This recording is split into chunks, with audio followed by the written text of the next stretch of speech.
So as I'm driving around, just clearing my head and gaining some more insight and thinking about my life and life itself, one thing that's been dwelling on my mind recently is the burden of wisdom. This is something I resonate a lot with anytime I gain new insight. It feels as though I have to go through this sort of growing pain in a way. It's the same way that when you grow physically when you're young, it's painful. You have this thing, literal physical pain, but ultimately it's better. It's to grow you into a fuller adult. I think the same thing of wisdom. I think it is painful at times, and it is ultimately for your benefit to seek out and gain wisdom.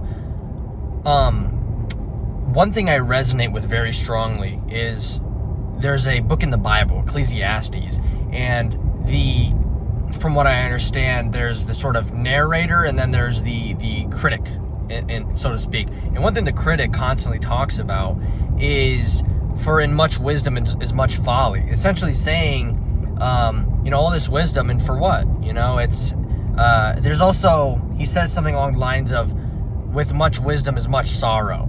And I've always resonated with that. And I'm young. I think anybody watching this that's over the age of 30 is probably looking at me and saying, what on earth do you know about wisdom? And I would say I agree. But one thing I've noticed is that every single stage of my life, when I gain any new piece of insight or wisdom, because that is something I'm constantly chasing, I always look back at my past self and think that my past self was nothing but a fool. I look at myself 3 months ago and think that I was a fool. And one thing I've learned, I guess to be a little meta here, another piece of wisdom I've learned is that you will be constantly humbled by history, and you'll constantly be humbled by yourself in the future. So learn to let go of this idea that you in the present, this is the final stage of you. Because it's always going to feel like that. For some reason, even me now as I'm saying this, I feel like, what more could I possibly learn? But guess what? I was saying the same thing 3 months ago. What more could there possibly be to know? Guess what? 3 months before that, I was thinking, what more could there possibly be to know? There's always more. There's always more. There's never an end to the depth. There are certain conclusions you can reach that are kind of congruent throughout. For example, that peace is a pretty strong end goal for any person to have in their life. That is evident and clear throughout any stage of wisdom in your life.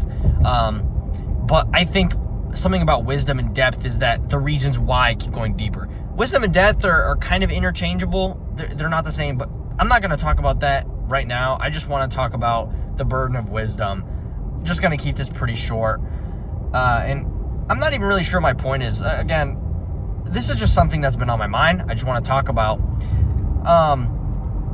And I want to make a shift. I guess I'm making this video to say that I'm making a shift for myself.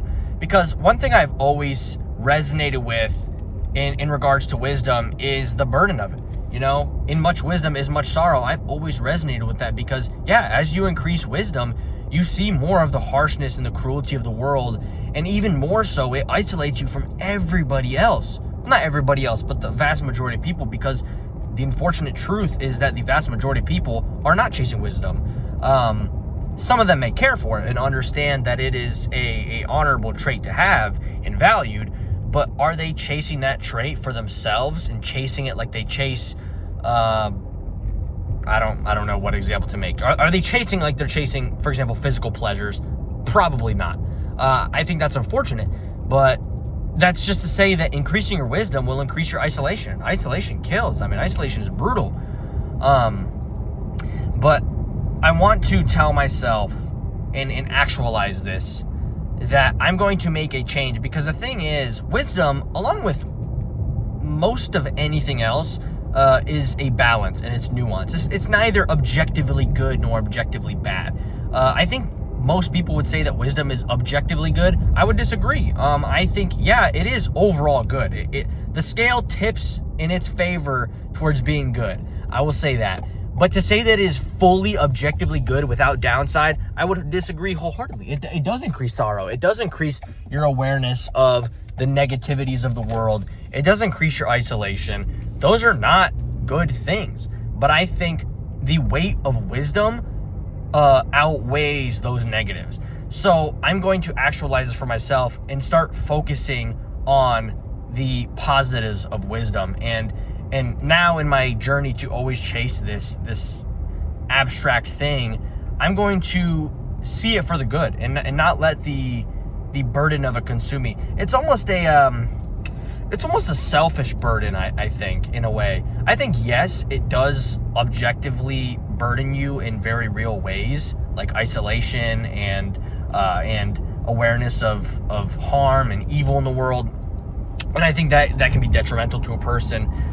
But I mean, just again, overall, the scale weighs in favor of wisdom being good, like heavily.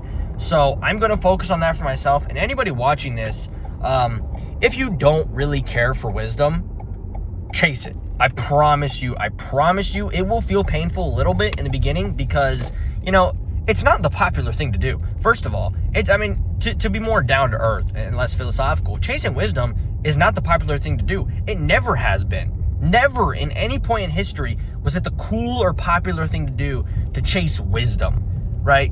Chasing intellectual pursuits, maybe, right? Like chasing education or chasing debate rhetoric, for example, nowadays I think is growing. Chasing wisdom, it's never in any society ever been the norm or popular or seen as something that is like, everybody wants to do. You don't go throughout high school and college and the average person saying, yeah, bro, I want to become way more wise. Nobody's saying that. I'm sorry. Not nobody. That's a generalization, but you get my point. So for anybody watching this, you don't really, wisdom's a good trait, but you don't, it's not something that's on the forefront of your mind.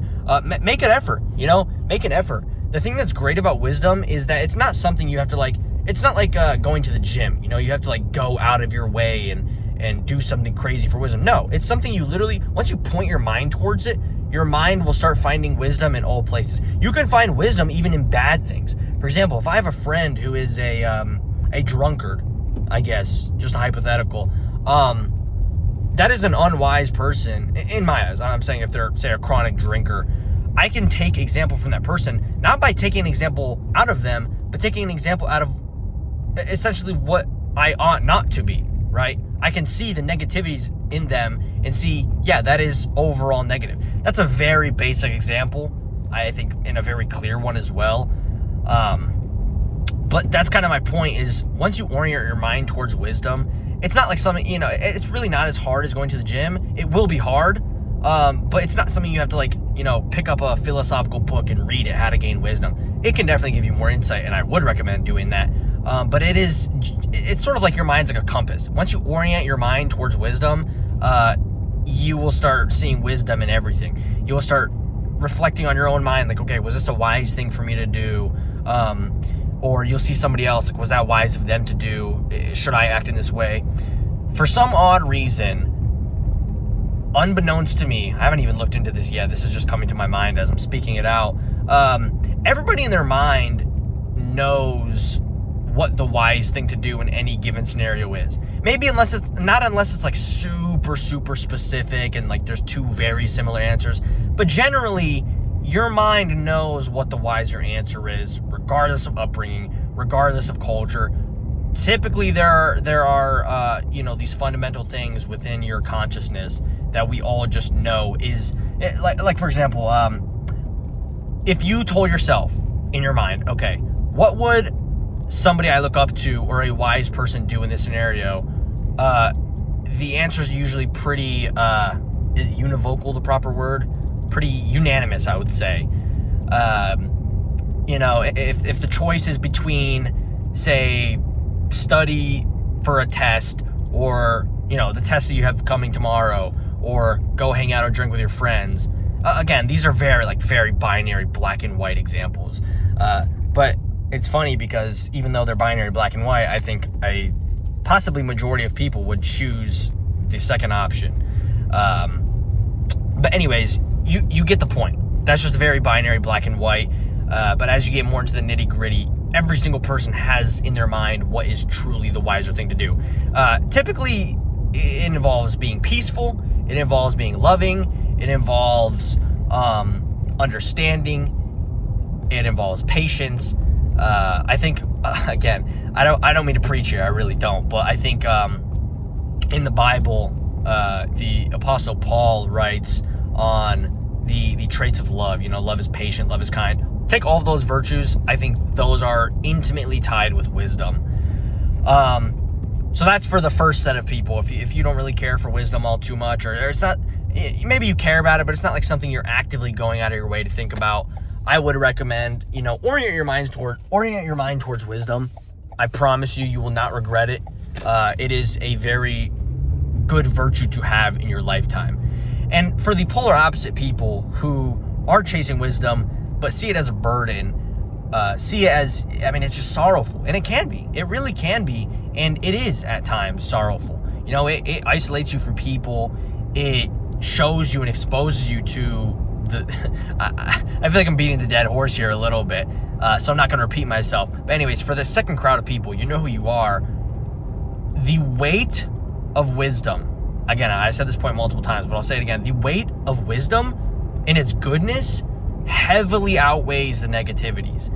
Yes, it may not feel like that. It may feel like it's just isolating you and you see too much of the world and you can never go back. It may feel like that, but I promise you in the long run, you will thank yourself again and again for it. But I will assure you, you need to look at the positives of wisdom, because unironically, if you're looking towards the negativities of wisdom, you're not wise. You're not orienting your mind towards what's positive and what's righteous and what's good and what's true. If you're focusing only on the negativity of gaining wisdom, well, then you're not wise.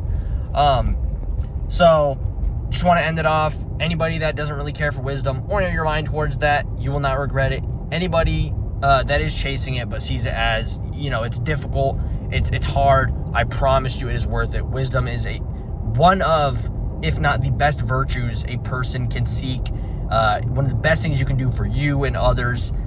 Seek wisdom always. And I hope you guys take care and have a good night.